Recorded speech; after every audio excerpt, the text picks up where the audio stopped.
Ahora sí, la paz y la gracia de nuestro Señor Jesucristo sea con cada uno, mis hermanos. Qué alegría nuevamente poderlos acompañar aquí por causa esta vez del cuñado. Estamos aquí visitando la familia y bueno, que también siempre fue una alegría poder visitar la iglesia. Los amamos mucho en el Señor y siempre es una alegría poder compartir este tiempo con ustedes. Vamos a ir abriendo la palabra del Señor en Juan, Evangelio de Juan, capítulo 7.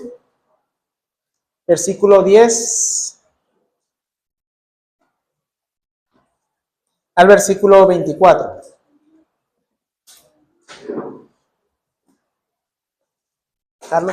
Carlitos. Bien.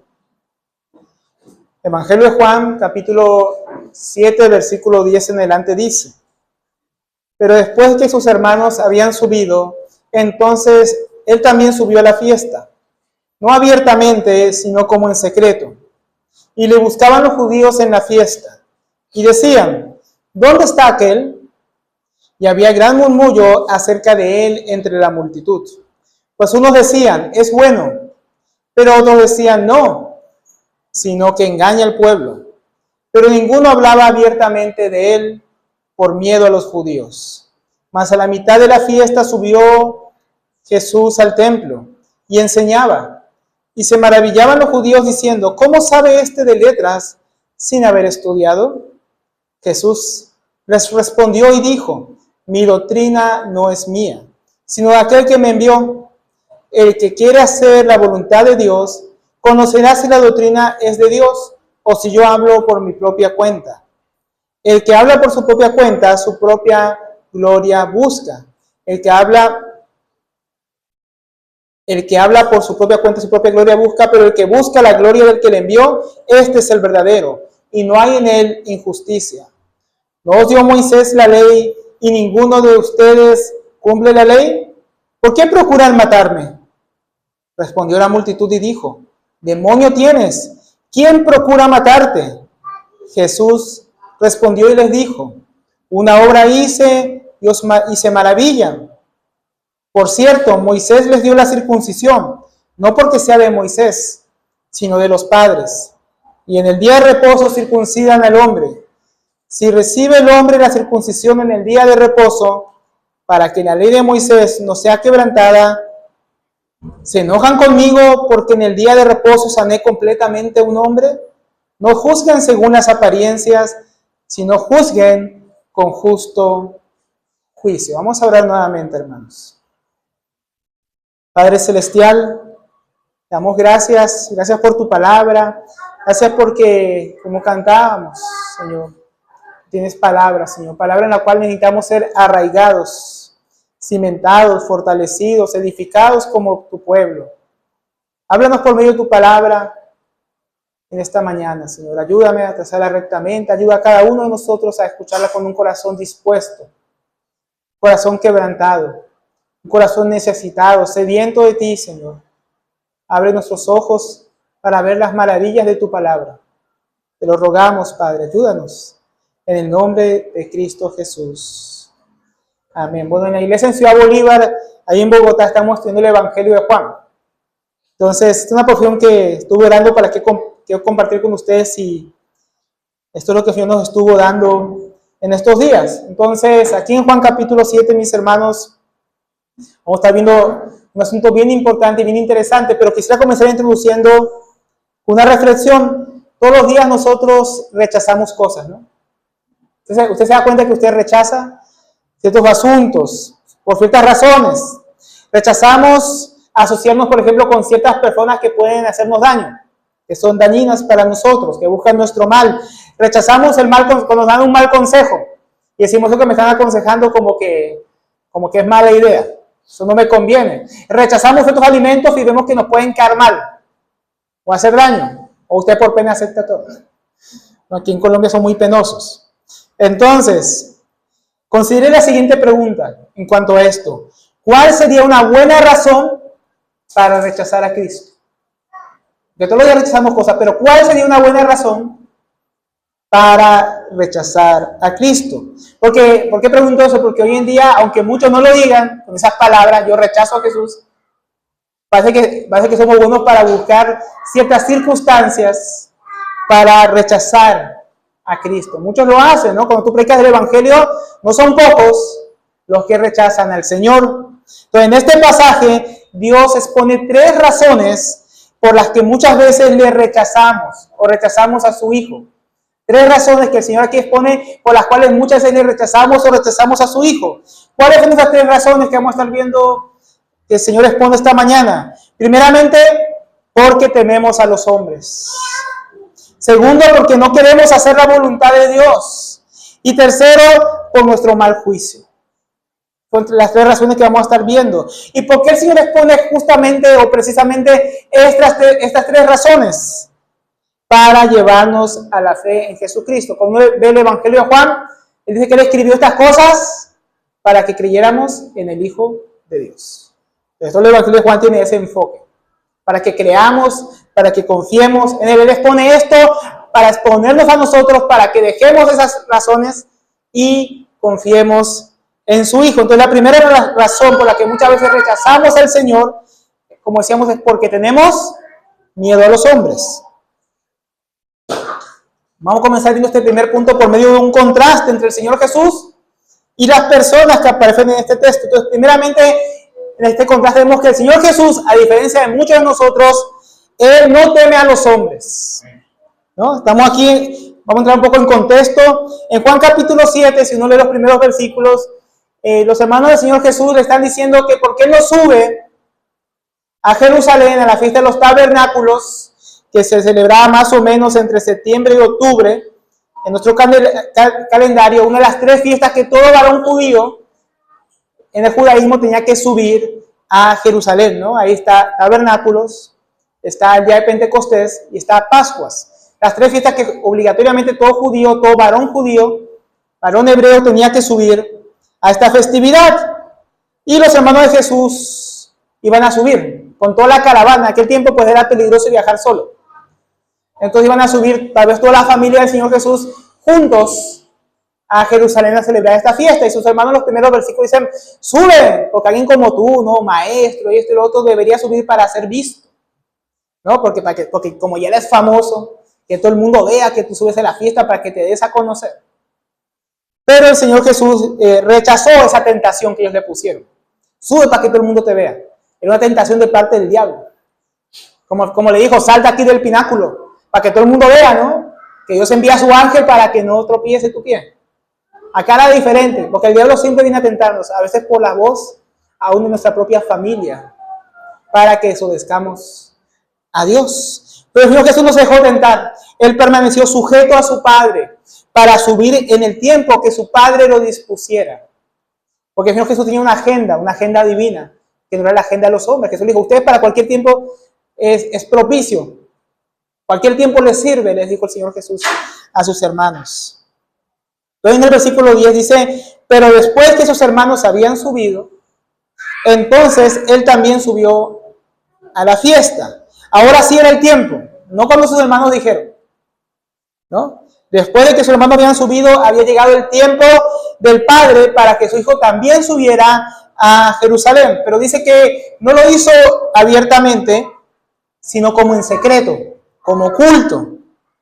Ahora, ¿por qué subió en secreto el Señor Jesús? ¿Será que él tenía miedo a los judíos? ¿No? Pues en el versículo 1, ahí Evangelio, capítulo 7, versículo 1 dice, después de estas cosas que Jesús venía haciendo, que él estuvo hablando de que es el pan de vida, ¿no? Y que el que come él tiene vida eterna. Después de esas cosas, andaba Jesús en Galilea, pues no quería andar en Judea. Jesús andaba en el norte de Israel, en Galilea, no en Judea, que era como el centro, porque los judíos procuraban matarlo. Y tal uno puede decir, bueno, es que Jesús tenía miedo que lo mataran, por eso es que subió como en secreto, para que nadie lo apresara. Sin embargo, cuando vemos el capítulo 9 de Lucas, en el versículo 51, cuando el Señor Jesús va a subir a Jerusalén, no como en esta ocasión, que él no iba a morir. En Lucas 9, 51 sí iba a vivir su última semana, iba a morir en la cruz. Sin embargo, dice, y sucedió que cuando se cumplió los días de su ascensión, él, con determinación, afirmó su rostro para ir a Jerusalén. Entonces aquí vemos que el Señor Jesús Cuando iba a subir para morir por nuestros pecados, ¿tuvo miedo? No. Dice que afirmó su rostro, o sea, se determinó, se fortaleció, se afirmó, yo voy a ir a Jerusalén, y comenzó su peregrinación para morir por nuestros pecados, sin temor. Por lo tanto, vemos que él no subió en secreto en esta otra ocasión en la cual no iba a morir por temor a la muerte, por temor a que los judíos lo mataran. Esa no fue la razón, mis hermanos. Él decidió, porque en la Pascua, él iba a subir públicamente. Ese iba a ser el tiempo de subir públicamente. Ahora iba a subir en secreto porque no era el tiempo de subir públicamente a Jerusalén, porque aún iba a dar su vida por nosotros, por nuestros pecados. Ya en Jerusalén, aquí como leímos en Lucas 9:51, ya cuando entrara a Jerusalén en esa ocasión, él iba a entrar montado sobre un pollino. Él iba a entrar públicamente alabado por sus discípulos y iba a entregar su vida por nosotros en esa semana. El Señor Jesús no temía a los hombres, Él temía a su Padre. Él respetaba a su Padre Celestial y Él respetaba los tiempos de Dios. Había un tiempo para subir en secreto. Había un tiempo también que iba a llegar para subir públicamente. Entonces el Señor Jesús no era valiente, era temeroso de su Padre Celestial. En contraste, como decíamos, como era un contraste, los que rechazan a Jesús son aquellos que no temen a Dios. En el versículo 11 dice, y le buscaban los judíos en la fiesta y decían, ¿dónde está aquel? Si leemos un poco este capítulo, como leemos ahora en el versículo 1, vamos a darnos cuenta de esto. Porque los judíos procuraban matarle en el versículo 1. Entonces que los judíos, aquí, cuando habla de los judíos que le buscaban, de los judíos que querían matarlo, no es el pueblo de Israel que estaba buscando matar a Jesús. Y cuando habla de los judíos, en el tiempo que Juan escribió su evangelio, ya no estaban los saduceos, por ejemplo, que eran en este caso los sacerdotes, porque el templo ya había sido destruido, ¿no? Porque el evangelio de Juan es escrito al final del primer siglo. Entonces Juan a la audiencia no le va a decir los saduceos, ¿por qué? Porque la audiencia a la que le escribe el apóstol Juan ya no conocía quiénes eran los saduceos. Ya no habían sacerdotes, ya no había templo. Entonces lo llama simplemente los judíos, pero cuando encontramos en el evangelio de Juan los judíos, no es todos los judíos, todo Israel. Se refiere especialmente a los líderes religiosos de los judíos. A los saduceos, a los fariseos, a los principales sacerdotes. Ellos eran los que querían matarlo. En el capítulo 5 de Juan, Jesús había hecho un milagro. Y desde entonces lo querían matar. Buscaban apresarlo. Buscaban una ocasión para aprenderle. Entonces esos eran los líderes religiosos. Ahora, y decían, o sea, no solamente querían matarle estos líderes religiosos, fueron los que lo buscaban ahí, no para encontrarlo, lo buscaban para matarlo. Y decían, ¿dónde está aquel? ¿No? ¿Dónde está Jesús? ¿Dónde está aquel? Así despectivamente, con desprecio. ¿Dónde está fulano? ¿Dónde está ese? ¿Será que se va a atrever a subir? Si sube lo buscamos para atraparlo. Entonces, estos hombres no tenían ningún temor de Dios, sino que planeaban el mal contra el Señor Jesucristo y lo buscaban para apresarlo o matarle. Son aquellos que no temen a Dios, que no le respetan, los que proponen, los que principalmente rechazan al Señor Jesucristo cuando Él es presentado. Muchas veces cuando uno está predicando el Evangelio, uno encuentra personas que están burlando, personas que irrespetan la palabra de Dios, que no ponen atención cuando se predica, que se duermen en la predicación, así que no se duermen. Si no, ustedes aquellos que temen más el perder una hora de sueño que a Dios, ¿no? Que interrumpen a aquellos que hablan del Señor, personas que no temen a Dios, que tal vez tú pienses, bueno, yo no soy de ellos, yo sí temo a Dios, ¿no? Pero entonces otra pregunta importante, tú dices que le temes más a Dios, pero ¿le temes más a Dios que a los hombres? ¿Quién temes más? Porque si seguimos leyendo, ¿no? Aquí vamos a ver que los hombres muchas veces temen más a otros hombres que lo que temen a Dios. Aquí vemos una división entre la multitud. Algunos pensaban como los líderes religiosos, pero otros no. Versículo 12. Había un gran murmullo acerca de él. O sea, la gente estaba murmurando sin voz bajita para que nadie escuche, porque tenían miedo, ¿no? Y decían, ¿no? Entre la multitud, A la verdad, unos decían, es bueno. Algunos pensaban entre los peregrinos que habían venido a la fiesta de los tabernáculos, no, él es bueno, es un buen maestro. Pero había algunos que seguramente habían peregrinado y habían escuchado allá en Galilea y en Judea y en otros lugares las predicaciones del Señor Jesús. O habían visto sus sanidades, expulsión de demonios, la multiplicación de los panes y los peces que ocurrió en el capítulo 6. Había escuchado sus enseñanzas.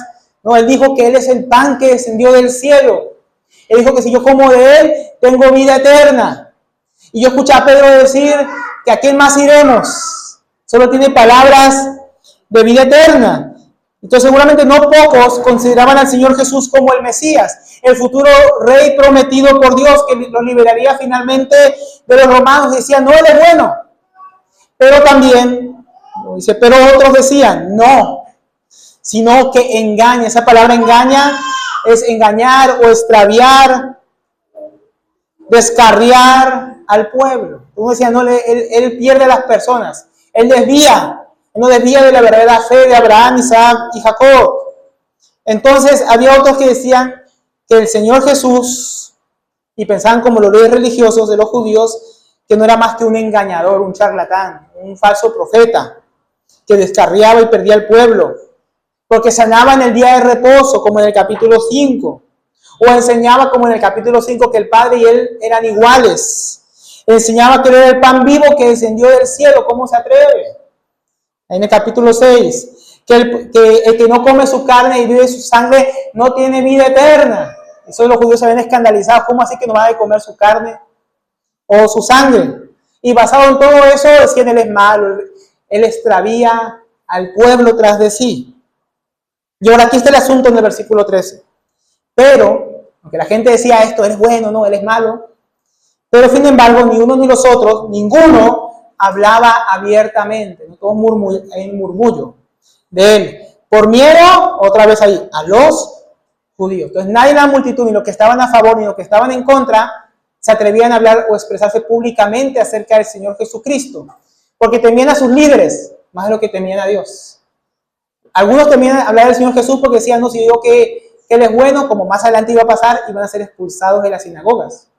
Y otros tal vez decían, tal vez los líderes religiosos están por reconocerlo como el Mesías.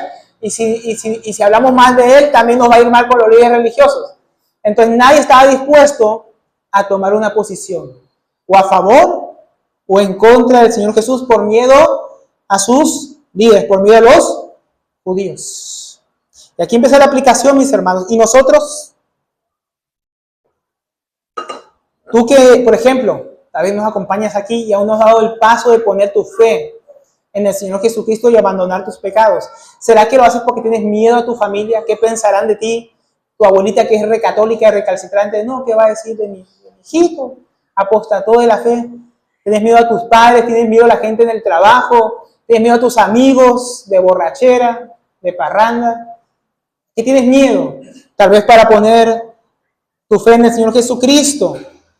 ¿Temes más a los hombres de lo que temes a Dios y por eso no das el paso de poner tu fe en Él, de seguirle, de obedecerle? Tal vez Dios te está llamando a ti que ya eres cristiano a servirle, pero temes más a aquellos que se oponen a la obra de Dios. No que van a decir, hermanito, que yo soy indigno, yo que le voy a servir al Señor. O que yo que soy nuevo, ¿cómo voy a servir a Dios? O yo que deseo servirle, pero ¿qué van a decir de mí?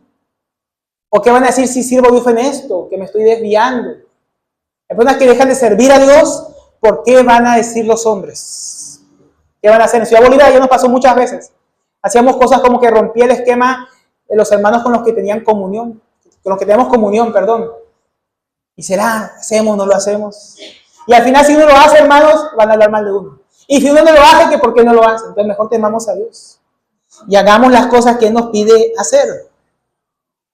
Tal vez Dios está llamando a hacer algo para Él que estamos dejando de hacer. Por temor a los hombres. Por temor a las personas. Y dejamos de hacer la voluntad de Dios. Dejamos de obedecer el llamado de Dios. Dejamos de servir a Dios. Por hombres que al final un día van a perecer. Pero vamos a quedar cuentas delante de Dios, no de los hombres. ¿A quién deberíamos temer más entonces? A Dios. ¿Cuántas veces, mis hermanos, has dejado de hacer lo que Dios te llamó a hacer? ¿O lo has pospuesto? por lo que tu esposa dice, tu esposo piensa, el otro opina, y vivimos de lo que los hombres dicen. ¿Cuántas veces nos ha frenado el miedo para no hacer lo que Dios nos manda? Escucha lo que dice la sabiduría de Dios si tienes tanto miedo. Vamos a ver dos proverbios. Proverbios 29, versículo 25. Proverbios 29, 25 dice, escucha hermano, hermana, el temor al hombre es un lazo, una cuerda. No como la que da el hermano Miguel al principio, no es una cuerda deleitosa. Esta no. ¿No? El temor al hombre es un lazo. Una mejor traducción sería expone trampa. O sea que el temor al hombre es una trampa. No, hay trampas que se hacen con lazos. Seguramente por eso el traductor lo puso de esa manera. Pero entonces el temor al hombre es una trampa. El temor al hombre te atrapa, te tiene cautivo. Entonces, en otras palabras, el que teme al hombre está atrapado, impedido, amarrado por ese temor. El que teme a los hombres no es libre. Luego dice también en el versículo 25 que estamos leyendo, pero el que confía en el Señor estará seguro. Entonces, el que teme al hombre está atrapado. Pero el que teme al Señor tiene por qué temer a los hombres, porque va a estar seguro. Que confía en Dios, lo contrario al temor del hombre es confiar en Dios. Eso es lo contrario al temor. Es el que va a estar seguro. La expresión en hebreo es que va a estar en una altura inaccesible. Eso es estar seguro. Esa es la expresión literal en hebreo. Como algunos salmos que dicen que Dios lo pone a uno en la altura inexpugnable, ¿no? Que nadie puede escalar, que nadie puede llegar allá. Entonces, ¿por qué va a estar seguro? Porque el Señor, si uno confía en Él, va a estar puesto en su Hijo Jesucristo. En un lugar donde ningún hombre puede alcanzarnos. Donde ningún hombre puede apartarnos de la voluntad de Dios. Donde aunque toque nuestra vida, no van a poder tocar nuestra fe y la seguridad que tenemos en Él. Así que no rechaces al Señor por temor a los hombres. ¿No? Porque no es la fe la que extravía a los hombres. Es la falta de temor de Dios lo que lo llevan a rechazarlo a Él y a su Hijo. Así que tienes que tomar una decisión. Tienes que responder la pregunta. La pregunta importante, ¿Jesús es bueno? ¿Y entonces vamos a confiar en Él? ¿O es como decían ellos, un engañador que nos va a extraviar si lo obedecemos? No podemos vivir en una ambigüedad como esta multitud que no se atrevía a tomar una decisión. Si Él es bueno, confiemos en Él vamos a estar seguros. No, porque Jesús no quiere extraviarnos como muchos dicen. ¿No? A veces nos dicen, ¿no?, que si sigues a Jesús te vas a alejar de los amigos, ojalá te alejes de los malos amigos o los lleves a Cristo. No te vas a volver un aburrido, un antichévere, no sé qué, por seguir al Señor. Es el temor de muchos. Algunos me decían a veces cuando les predicaba el Evangelio que tengo miedo que si confío en Jesús voy a dejar de bailar, voy a dejar de tomar, voy a dejar de esto. Y dije, gloria a Dios. No, pues qué bueno si el Señor Jesús cambia tu vida. Porque ellos sabían que si confían en Jesús, Jesús sí va a cambiar sus vidas. Y Jesús va a cambiar la nuestra si confiamos en Él. Ahora, hermano, hermana, ¿estás dejando de hacer lo que el Señor te manda por temor a los hombres? ¿Has dejado de hacer algo? ¿Hay algo que tienes que hacer que lo has estado posponiendo porque van a pensar los hermanos o tu familia incrédula? Porque, hermano, a veces los que se oponen en la obra muchas veces son los propios cristianos. Por temor. No, a veces por temor al cambio. No, es que vamos a cambiar mucho, no vamos a parecer a qué. Ojalá no parezcamos a lo que dice la Biblia, ¿no? Si vamos a cambiar para parecernos lo que dice la Escritura, cambiemos. No tengamos temor. Ahora, si vamos a cambiar para desobedecer lo que dice la palabra de Dios, ahí sí tema. Tema del Señor. Tenga temor de Dios. Pero no temamos a los hombres. Temamos a Cristo.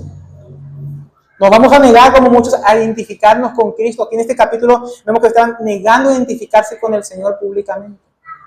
¿Será que en el trabajo, en otros lugares, tenemos vergüenza de hablar del Señor Jesús? ¿De mostrar que somos cristianos? ¿Y queremos ser cristianos de la secreta? Recordémonos que Jesús no subió ocultamente por temor a los hombres, sino porque había un tiempo para manifestarse. Hay un tiempo, hermano y hermana, que tenemos que manifestar nuestra fe en el Señor. Y no deberíamos estar ahí ocultos, callados. Porque si no vamos a estar cayendo en la trampa del diablo. Porque el temor al hombre es trampa. Una trampa que pone el diablo, hermanos. No tenemos que caer en ella. Tenemos que estar amarrados por él. Escucha lo que dice el Salmo 56, versículo 3. En el día que temo, en el día que temas, Yo en ti confío. En Dios alabaré su palabra. En Dios he confiado, no temeré. ¿Qué puede hacerme el hombre? Tiene que hablar el salmista. ¿Qué puede hacerme el hombre? ¿Por qué voy a temer? ¿Por qué voy a temer si en el Señor estoy seguro?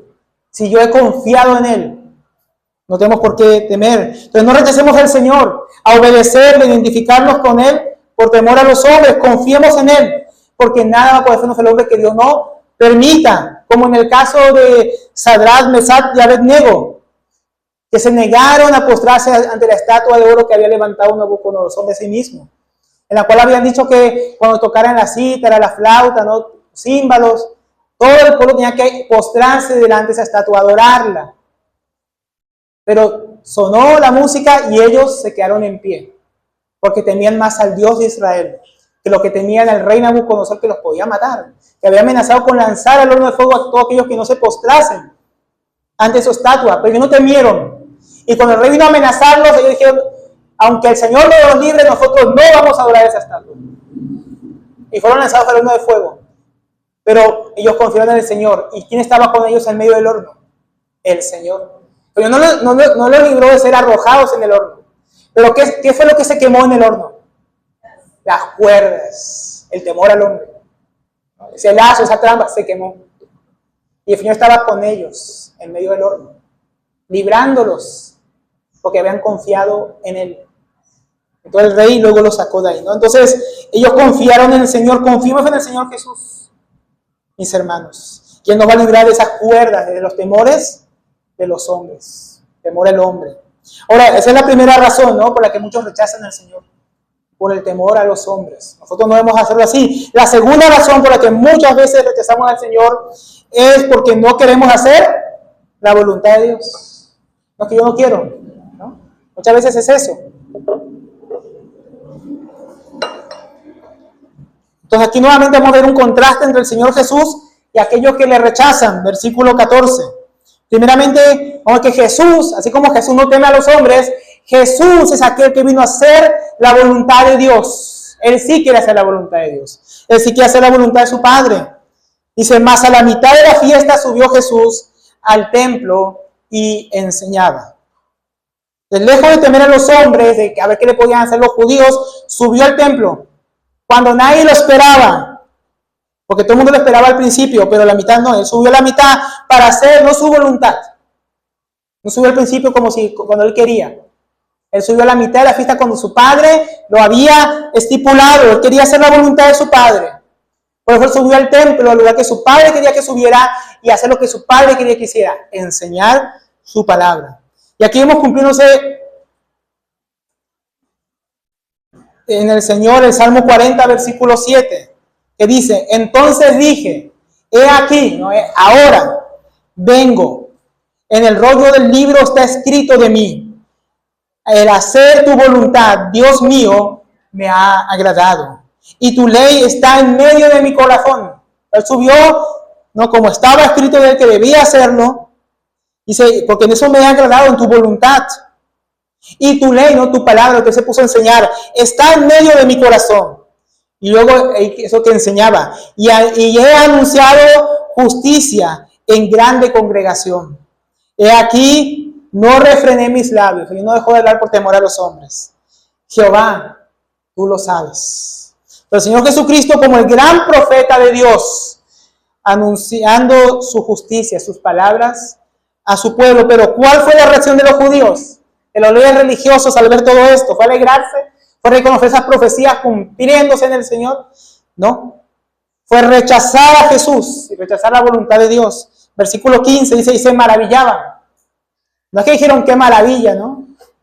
Esa palabra maravillarse puede ser admirarse, asombrarse. Entonces los judíos, dicen los judíos. ¿Quiénes son los judíos según el contexto dijimos? Los líderes religiosos. Entonces no es que el pueblo se maravilló. No, los líderes se maravillaron, se extrañaron, se asombraron. O sea, ¿cómo es que este se atreve? ¿No? Dice: ¿cómo sabe este de letras? O sea, ¿cómo este habla como alguien que ha estudiado, que ha sido instruido, sin haber estudiado? Entonces, estos se asombraban.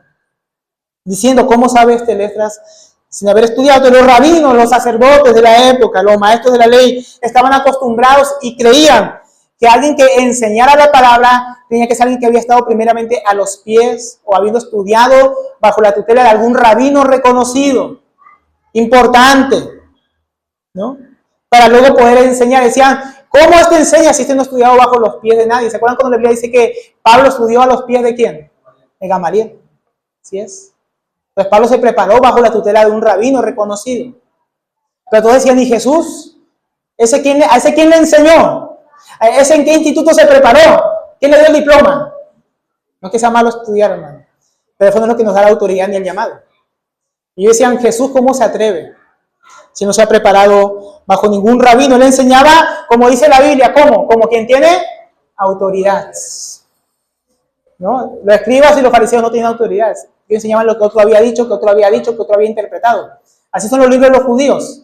Ellos tienen la Mishnah que interpreta la Gemara interpreta el Talmud interpreta la Biblia. O sea, ellos no leen la Biblia, ellos leen lo que el rabino dijo y luego leen la explicación en otro libro de lo que el rabino dijo en el Talmud y en el último libro leen la explicación de lo que el rabino dijo.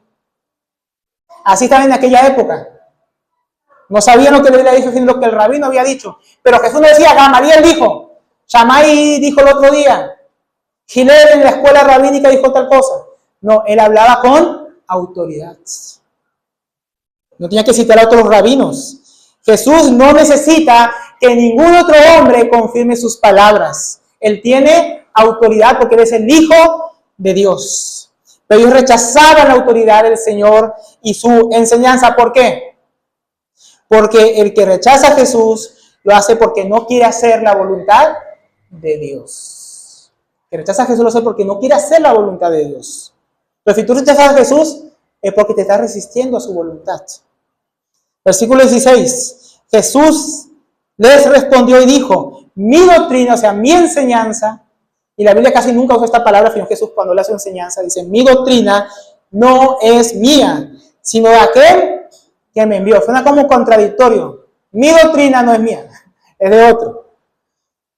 Porque Jesús quiere respaldar la autoridad de su enseñanza, pero no bajo lo que dijo otro rabino, sino bajo la sujeción a su Padre, ¿no? Que su enseñanza no era algo que él se hubiera inventado como los rabinos que se inventaban las cosas. Muchas veces, muchas interpretaciones raras, sino que dice que es de aquel que me envió. La autoridad que me respalda, dice el Señor Jesucristo. La autoridad de su Padre. Aquí tenemos un lenguaje muy parecido a algo que sale en el capítulo 5, versículo 19. Ahí el Señor Jesús dijo, en verdad les digo que el Hijo del Hombre no puede hacer nada por su propia cuenta, sino lo que ve hacer el Padre, porque todo lo que hace el Padre, eso también hace el Hijo de igual manera. En esos versículos la interpretación es que la obra del Padre es la misma obra del Hijo. El Padre obra en comunión con su Hijo y el Hijo obra en comunión con el Padre. No es que el Padre va por un lado y el Hijo va por el otro. Allá el Señor Jesús se hacía igual al Padre. Lo que el Padre hace es lo que el Hijo hace. Y aquí le hace lo mismo, pero con otras palabras. Lo que el Padre enseña es lo que el Hijo enseña. Entonces, lo que el Padre ha enseñado es lo mismo que el Hijo enseña. No como algunos dicen que el Padre enseñó una cosa en el Antiguo Testamento y el Hijo viene ahora a enseñarnos otra en el Nuevo. La enseñanza del Padre es la misma enseñanza del Hijo. Entonces el Padre y el Hijo juntamente enseñan. Entonces Jesús está diciendo, mi enseñanza es la misma que el Padre. La de usted era que un rabino dijo, la mía es la de Dios. Esa es mi doctrina, es lo que está enseñando el Hijo. Porque el Hijo, como la imagen del Dios invisible, la perfecta expresión de Dios, enseña la doctrina que viene de Dios. No hay distinción, no hay contradicción entre lo que el Padre y el Hijo y el Espíritu Santo hablan en unidad. Ellos tienen la misma enseñanza. Entonces Jesús, el profeta esperado, el último profeta, el que habla el mensaje de Dios, es aquel que el Padre envió. El mensaje del Padre, el mensaje del Hijo. Entonces Cristo participa del mismo conocimiento de sabiduría del Padre, porque Juan es bien cristológico y aquí nos está mostrando de dónde venía la enseñanza de Jesús, que viene de su propio Padre. Ahora, tal vez usted piensa, chévere, pero el hermano al ver, tocar, es lo que enseñan los hermanos, esa no es la palabra del Padre. Hermano, sin importar quién enseña, Si hay un maestro de la palabra que se pare y enseñe fielmente lo que dice la Escritura, no está hablando con su propia autoridad, está hablando con la autoridad que viene de Dios. Y si él se sujeta, si lo que se predica es fiel representación de la palabra de Dios, tenemos que sujetarnos porque no es la palabra del hermano, es la palabra de Dios mismo. Ahora dice el versículo 17, el que quiera, o literalmente, si alguno quiere, lo que está aquí también, hacer la voluntad de Dios, ¿no? Hacer la voluntad de Dios. Pero aquí está el problema. Aquí está el problema, es que muchas veces nuestra voluntad choca con la palabra de Dios. Porque dice, si alguno quiere hacer la voluntad de Dios, el problema es que muchos no quieren hacer la voluntad de Dios. Pero si alguno quiere hacer su voluntad, ese que quiere hacer su voluntad, conocerá si la doctrina es de Dios. O sea, el que quiere hacer la voluntad de Dios va a conocer si lo que se enseña es la palabra de Dios. Y si yo hablo por mi propia cuenta o por mí mismo. Entonces, esa palabra conocer, ginosko en griego, no es conocer simplemente como algo exterior, sino como algo que se experimenta. Un conocimiento no solamente intelectual, sino también interior del corazón. Dice, él conocerá o experimentará, tendrá un conocimiento profundo si la doctrina es de Dios. Que viene y escucha la palabra de Dios y está buscándose la voluntad de Dios, va a decir, ay, Dios me está hablando. El que no quiere hacer la voluntad de Dios, no, eso se lo inventó el hermano. Eso el temor al hombre, eso que es una trampa, eso se lo inventó el hermano Alberto. ¿No? ¿Por qué? Porque no quiere hacer la voluntad de Dios, quiere seguir viviendo en temor. Yo quiero seguir calladito, no hablar nada del Señor Jesús, y el hermano Alberto inventó una cosa. ¿No? Pero el que quiere hacer la voluntad del Padre va a decir, no, Dios no quiere que yo viva en temor. Dios quiere que yo sea valiente y hable de Él. ¿Por qué? Porque quiere hacer la voluntad de Dios. Y eso tiene varias implicaciones. Primera implicación, los que quieren hacer la voluntad de Dios rechazan, primera implicación, los que no quieren hacer la voluntad de Dios rechazan la doctrina de Dios y por eso rechazan a Cristo. Entonces, ¿por qué muchos no quieren creer? Porque rechazan la voluntad de Dios. Porque Dios demanda de ellos fe y arrepentimiento, pero ellos no quieren. No, el catolicismo romano prefiere abrazar su evangelio de obras. El adventismo del séptimo día, no, que yo no quiero hacer la voluntad de Dios, pero yo quiero guardar el sábado. El judaísmo, no, yo quiero guardar toda la Torah como lo hacían los judíos, circuncidarme, hablar hebreo, dejarme la barba larga como Alberto, ¿no? Y unos churquitos acá, ¿no? Entonces, eso quieren hacer los judíos, no lo que Dios manda, los mormones y los testigos de nadie. Ellos también quieren hacer lo que dicen sus falsos profetas, o las supersticiones y falsas religiones de muchos. ¿Por qué? Porque muchos caen en esas sectas. Dice ese hermano como que venía a buscar y luego acabó aquí en los adventistas acá al lado. ¿Por qué? Porque no querían hacer la voluntad de Dios. Cuando llegaron y escucharon la palabra, les chocó la palabra. Y allá como no les predicaron la voluntad de Dios, les fue fácil. Porque era una doctrina de hombres, unas prácticas de hombres, obras de hombres. Ah, solo hay que guardar el sábado. No tengo que cambiar mi vida. Ah, chévere. Solo tengo que bautizar a mi niño en el catolicismo romano, hacer la comunión y eso. Y ya, solo eso me piden. Puedo seguir tomando en la fiesta patronal de la Virgencita. ¿Puedo emborracharme como hacen ahí los católicos? Sí. Ah, no, yo me hago católico. ¿Por qué? Porque ahí no hay que hacer la voluntad de Dios. No puedes vivir como uno quiera y ya. No hay que cambiar. Pero cuando venimos a la palabra de Dios, ella exige un cambio, una transformación de vida. Y muchas veces no queremos estar con los hermanos, no queremos estar en la sana doctrina, es porque no queremos hacer la voluntad de Dios. Pero el que quiere hacer la voluntad de Dios recibe la palabra de Cristo, recibe el Evangelio y no lo rechaza a Él. Escucha el Evangelio, cree, arrepiéntete. Cree en el Evangelio, pero muchos no quieren. No quieren llegar a conocer, a experimentar el poder de la enseñanza de Cristo, del Evangelio. ¿Por qué? Porque como muchos dicen, como en el capítulo 6, Jesús les dijo, el que no come y bebe de mí, no tiene vida eterna. ¿Y qué respondió la gente? Dura es esta palabra. ¿Ven? No querían hacer la voluntad de Dios. Les parecía muy dura la predicación de Jesús. ¿A ustedes, hermanos, les parece dura la palabra de Dios? ¿Les parece dura? Porque ellos te escuchan, tienes que congregarte. No, es que tengo que trabajar, hermano, no sea tan duro. Que la cosa está dura. Tengo que trabajar yo, hermano. De vez en cuando me voy a congregar. No quiero hacer la voluntad de Dios. Tienes que disponerte para la obra de Dios, porque tengo que hacer esto, tengo que hacer lo otro.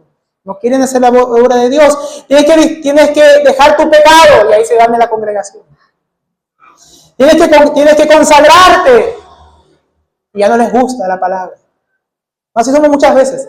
Dura la palabra del Señor nos parece. ¿Por qué? Porque parece duro al que no quiere obedecer. Pero el que quiere obedecer la palabra de Dios no le parece dura su palabra, le parece deleitosa. Y así como leía Miguel, cuerdas deleitosas caen sobre nosotros, por la cuerda de su palabra que nos hacen libres, no que nos apresen, que nos llevan a Él, que nos llevan a conocerle. Pero el que no quiere hacer su voluntad, nada le va a servir. Segunda implicación, o primera, va a rechazar la voluntad de Dios. Segunda implicación, son los que quieren hacer la voluntad de Dios a los que se les concede conocer y experimentar más profundamente su verdad. Es decir, hermanos, que si queremos obedecer a Dios, Dios nos va a enseñar cómo obedecerlo. El que no quiere obedecer a Dios, por más que busque, nada le va a servir. No, es que yo no sé cómo hacerlo. Y aunque se lo digan, va a decir, no, es que no entiendo, no sé cómo se hace. No lo va a aplicar. Pero el que quiere hacer la voluntad de Dios, Dios le va a mostrar el camino. Dios le va a guiar. ¿Quieres vivir conforme a su palabra? Él te la va a enseñar. ¿Quieres llevar tu familia a Cristo? Él te va a enseñar cómo. ¿Cómo lo puedes hacer tú en tu circunstancia? ¿Quieres servirle conforme a su voluntad? Él te va a capacitar para hacerlo. ¿Quieres llevar a otros a Cristo? Él te va a dar sabiduría para predicar su evangelio, para que los incrédulos se conviertan a Él.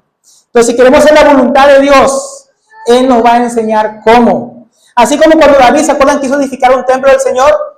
¿Qué le dijo en Crónicas a su hijo Salomón? Estos planos los trazó Dios de su mano. Él quería edificar un templo. No sabía cómo. ¿O acaso David era constructor, era arquitecto, era ingeniero civil, no? Él no sabía cómo. Si él se ponía a diseñar un templo, se iba a caer a pedazos. Él era pastor, era rey, guerrero. Pero Dios, como Él quiso hacer su voluntad, dice, Él mismo trazó el diseño. Y el templo no se cayó, ¿no? Salió bien. Dios no se equivoca. Cuando Salomón dijo, Señor, ¿cómo yo haré para juzgar a este pueblo tan grande? Dame sabiduría. Dios se la concedió. Entonces, cuando buscamos la voluntad de Dios, Dios nos concede lo que necesitamos para hacer su voluntad. Entonces, si no lo tienes, tal vez porque estás buscando hacer tu voluntad. Ojo que Dios nos te está dando más sabiduría para servirle o los dones que necesitas. Quieres servirlo en lo que no te ha llamado. Pero cuando queremos servir en lo que nos llamó, Él nos da el don y la gracia y el poder y la capacidad para servirle. Son aquellos que quieren hacer la voluntad de Dios los que no le rechazan, sino que siguen a Cristo y le conocen más y son equipados por Él para hacer su voluntad. Dice el versículo 18, el que habla por su propia cuenta, su propia gloria busca. Entonces, el que habla por su propia cuenta, su propia gloria busca. Jesús termina la idea con claridad aquí. Él habla de ellos y de sí mismo. Ustedes hablan por su propia cuenta, lo que les está diciendo, según los rabinos y sus propias conjeturas. Personas que buscan prestigio, ellos buscaban su propia gloria y honra de los hombres. Que habla por su propia cuenta busca su propia gloria porque busca que lo exalten por lo que él piensa, por lo que él dice, por lo que a él le parece. Miren qué inteligente que soy. Ese está buscando su propia gloria. Así como hoy en muchos lugares, muchos predican sobre sus viajes o predican sobre sí mismos. Yo escucho un lugar que predican sobre su perro, sobre su caballo, sobre todo lo que hacen en su casa. Nunca hablan en la Biblia. Solo predican de sí mismos. Ahí estás en el lugar equivocado. Ellos buscan su propia gloria. O cuando hablan de que tú vas a ser millonario, que tú eres el hijo del rey, que no sé qué, te van. No, si tú das porque buscan su propia gloria de su billetera, entonces Dios te va a multiplicar. Entonces tú buscas tu propia gloria también porque estás ahí, ¿no? Que disque pactando para que Dios te haga millonario, te devuelva 100 veces más. Esos están buscando su propia gloria, su propia ganancia. No están buscando al Señor, ¿no? Son los falsos maestros los que rechazan a Cristo. Los que no quieren hacer su voluntad, terminan en esas iglesias. Ellos quieren ser millonarios, no quieren hacer la voluntad de Dios, ellos no quieren tomar la cruz y seguirle. Ellos no quieren menguar para que el Señor crezca en ellos. Ellos no quieren hacer su voluntad, entonces Dios los entrega, ¿no? Dice en 2 Tesalonicenses, en el capítulo 4, que aquellos que no recibieron el amor por la verdad, Dios les entrega un poder engañoso para que se pierdan. ¿Por qué? Porque no quisieron hacer la voluntad de Dios. Así que si no quieres hacer la voluntad de Dios, estás en peligro de que Dios te entregue alguna de esas sectas que hay por ahí. Donde ahí están los que aman y buscan su propia gloria.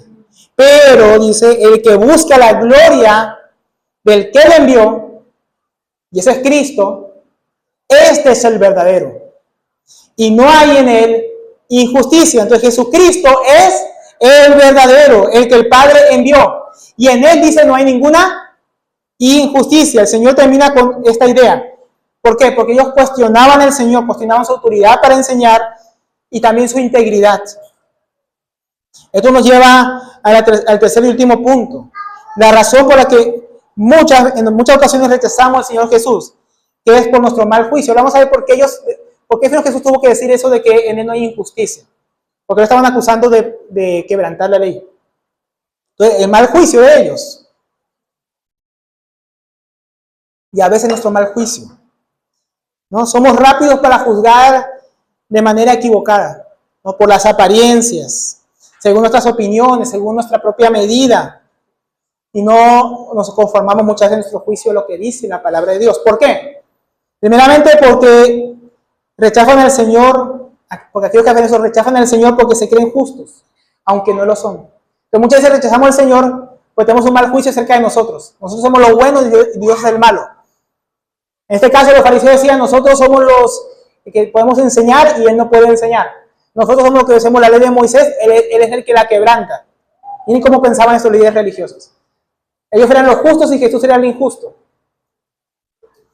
Versículo 19. Dice, ¿no les dio Moisés la ley? Y sin embargo, ninguno de ustedes cumple la ley. Entonces el Señor Jesús les dice, Moisés, de parte de Dios, claramente les había entregado la ley en el monte Sinaí. Y les había dicho, como dice Deuteronomio capítulo 30, versículo 15, mira, yo he puesto delante de ti la vida y el bien, la muerte y el mal. Pues te ordeno hoy amar al Señor tu Dios, andar en sus caminos y guardar sus mandamientos, sus estatutos y sus decretos, para que vivas y te multipliques, a fin de que el Señor tu Dios te bendiga en la tierra en la que vas a entrar a poseer. Entonces Dios le dio la ley por medio de Moisés, ¿para qué? ¿Para que les vaya mal? No, para que les vaya bien. Para que tuvieran vida. Ellos debían guardar la ley por amor a Dios, para que tuvieran vida. Pero Jesús dice, Moisés les dio la ley, o sea, Dios se las dio por medio de él. Sin embargo, aunque Dios se las dio para que tuvieran vida, para que les vaya bien, nadie la cumple. Nadie la guarda. El Señor está confrontándolos con su hipocresía. Ustedes dicen que en mí hay injusticia, pero ustedes son los que no guardan la ley. Porque ellos acusaban al Señor de violar la ley. ¿No? Pero él, el enviado del Padre, no tenía ninguna injusticia. Sin embargo, ellos sí violaban la ley del Señor. Por eso el Señor exclama y descubre cómo ellos querían violar la ley del Señor. ¿Por qué procuran matarme? ¿Se imaginan el Señor Jesús gritando en medio de la multitud? ¿Por qué procuran matarme? Usted escucha eso ahí, ¿no? Se voltea y ¿quién quieren matar? ¿Qué pasó aquí? Imagínense la multitud ahí sorprendida. Entonces respondió la multitud y dijo, porque la multitud estaba extrañada, que ¿cómo así? Porque la multitud no sabía los planes de los líderes religiosos. Acá si ven que no dice los judíos, dice la multitud. La multitud y los judíos. La multitud, la gente que estaba escuchando al Señor Jesús, los judíos, los líderes religiosos. Entonces la multitud dijo, demonio tienes. ¿Quién procura matarte? ¿De dónde sacaste eso? Ellos no sabían los planes que habían en oculto para matar al Señor Jesús. Sin embargo, en Juan capítulo 5, 18 dice, entonces, por esta causa, los judíos, ¿y quiénes son los judíos? Los líderes religiosos, aún más procuraban matarlo. O sea, sí querían matar. Jesús no era un paranoico, que estaba inventando aquí que lo querían matar. No, sí estaban planeando matar al Señor Jesús. Y esta intención no había cambiado. Los líderes religiosos aún estaban planeando cómo matarle.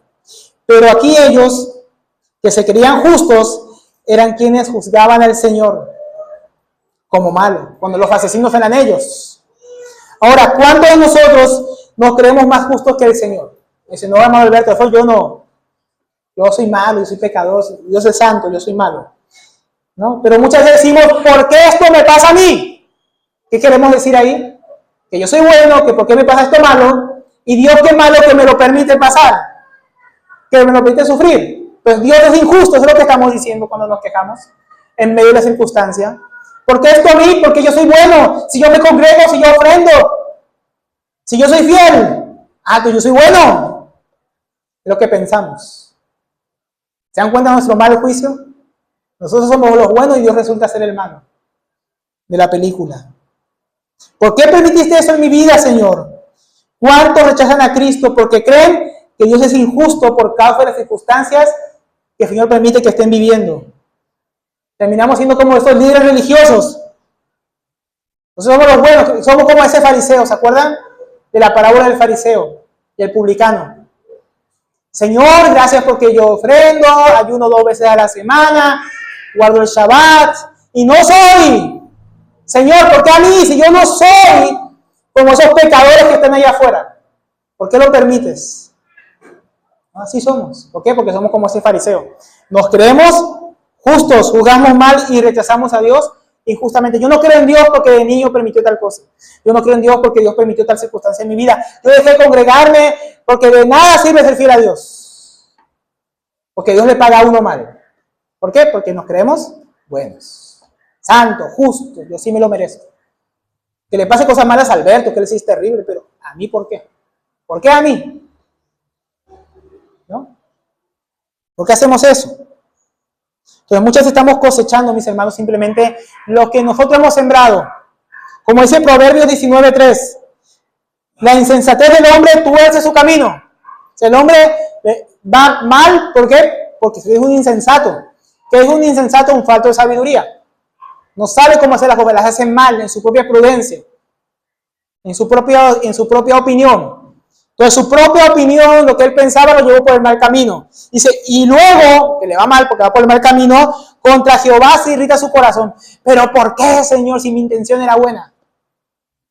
¿No? Pero es uno el que estaba haciendo las cosas mal. Y por eso le fue mal, no es por culpa de Dios. Pero somos insensatos, nos va mal y luego culpamos a Dios. Ahora, ¿por qué estos judíos juzgaban al Señor de esta manera? El Señor va a confrontar la razón. Y es que ellos juzgaban mal la obra de Cristo. Por eso estaban juzgando mal su obra. Jesús respondió y dijo, una obra hice. Y todos ustedes se maravillan, se extrañan, ¿no? Por eso. En el griego, en el versículo 2 comienza por esto. Pero ese por esto realmente es el final del versículo 21. Ustedes se maravillan por eso. Eso es lo que viene en el griego, está mal traducido al español. Entonces parte del versículo 21. Ustedes se maravillan por eso que yo hice. Es lo que dice el Señor Jesús. Por ese milagro.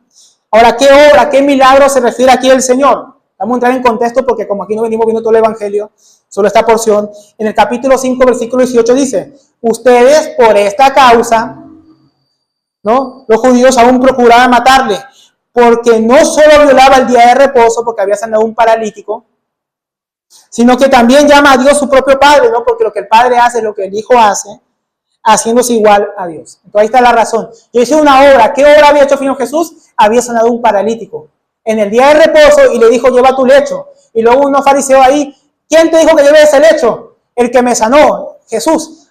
Y ahí procuraban matarlo. ¿No? Se enojaron con él. No dijeron, gloria a Dios, un paralítico fue sanado. No, vamos a matar a Jesús. Imaginen, ¿no? Y Jesús era el malo y ellos los buenos, ¿ven? No, ellos eran los terribles. Pero aquí está la razón. Los líderes religiosos no veían un milagro, veían una violación del día de reposo. Por eso el Señor dice, ¿no? Por lo anterior, Moisés les dio la circuncisión. ¿No? Ustedes quieren matarme por eso. Moisés les dio la circuncisión. No porque sea de Moisés, sino de los padres. Porque la circuncisión comenzó con Abraham, con los patriarcas. Y en el día de reposo circuncidan el hombre. Entonces la ley mandaba, y la ley manda en Israel que hasta el 8º día de nacido, todo varón judío tiene que ser circuncidado.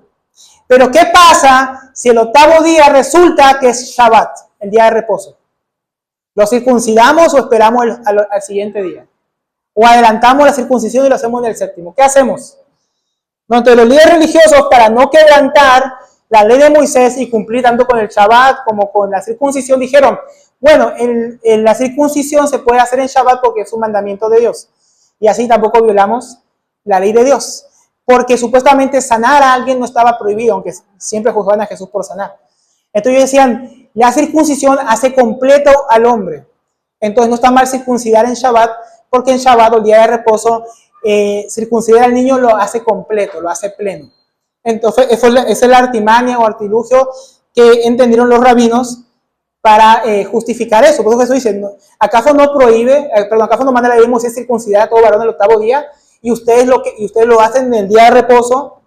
Entonces el versículo 23, si eso es así, si recibe el hombre la circuncisión en el día de reposo, aunque sea día de reposo, para que la ley de Moisés no sea quebrantada y se cumpla, se haga en el octavo día, se enojan, y esa palabra enojar viene de la palabra bilis, hiel. Ustedes se amargan en sus entrañas, les parece algo terrible, ¿no? Algo horrible conmigo, porque en el día de reposo sané completamente a un hombre. La circuncisión es apenas un pedazo de la piel que hace al hombre supuestamente completo según los rabinos. Pero yo sané completamente a un hombre en un pedacito de piel. Y ustedes se enojan en sus entrañas, se amargan. Se les sale la hiel de la vesícula. Literalmente. ¿Por qué sané a un hombre completamente el día de reposo? No podían esperar un día más para sacar un pedazo de piel de un niño. Pero sí había que esperar un día más para sanar a un hombre que llevaba años postrado en su camilla. ¿Ven la hipocresía? ¿Ven la contradicción? ¿Ven el mal juicio que tenían ellos para juzgar las cosas? ¿Se dan cuenta?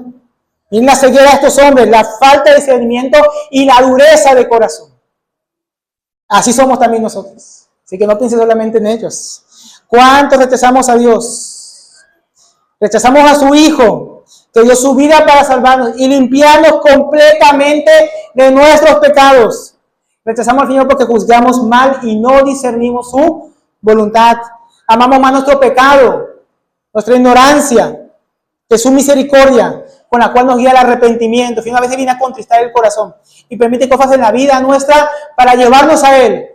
Pero nos quedamos en lo que nos pasó y no en lo que Dios quiere hacer con nosotros. Vemos lo negativo y no vemos lo positivo. Dios me permitió vivir esto, pero Él quiere hacer esto. No vemos la pintura completa y juzgamos mal al Señor. Vemos una muestra de su amor. Si tú me amas. Y no vemos a Jesús que murió en la cruz y se levantó de la tumba por amor a nosotros. No vemos que el Padre amó de tal manera al mundo que envió a su único Hijo. Eso sí no lo vemos. Solo vemos lo que estoy sufriendo. Solo vemos lo que me está pasando. Solo vemos lo difícil. Entonces, ¿cómo debemos juzgar, hermano Alberto? ¿Cuál es el criterio para juzgar? Para no juzgar como ellos o como hemos juzgado muchas veces. Versículo 24, el último versículo, ¿no? Dice, no juzguen según las apariencias, sino juzguen con justo juicio. Los líderes religiosos juzgaban según lo que les parecía, especialmente según lo que les parecía a ellos, de una manera externa. Ellos, como decíamos, no veían un milagro, veían a Jesús rompiendo la ley de Moisés, violando el día de reposo. Esto les impidió discernir quién era el Señor Jesús. Y a diferencia de Nicodemo, ¿se acuerdan de Nicodemo? Nicodemo vino en la noche al Señor Jesús.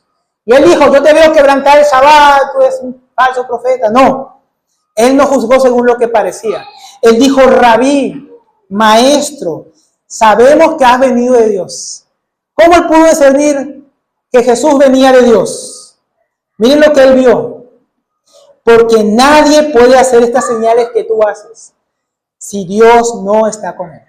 No, eso no lo vieron los fariseos. No dijeron, ay, solo el Hijo de Dios podía haber sanado a este paralítico. No, ellos no vieron eso. Nicodemo sí lo vio. Y dijo, nadie podría hacer lo que tú estás haciendo si no fuera enviado de Dios. Él no discernió por lo que parecía. Él discernió por la obra que estaba viendo detrás, lo que Dios estaba haciendo. Entonces muchos que no conocen a Dios y rechazan a Cristo es porque ven mucha imperfección a veces hasta en los propios cristianos, ven las apariencias. No, a veces tú ves al hermano, ves a la hermana y puedes llegar a juzgar a Dios por el defecto de gente imperfecta como somos nosotros. No, es que Alberto no es perfecto, yo no me congrego más. No, Alberto, tampoco él, pero me refería a mí. No, no es perfecto el hermano me ofendió, el hermano me decepcionó. Pero eso se lo aplicamos a Dios como si Dios fuera así.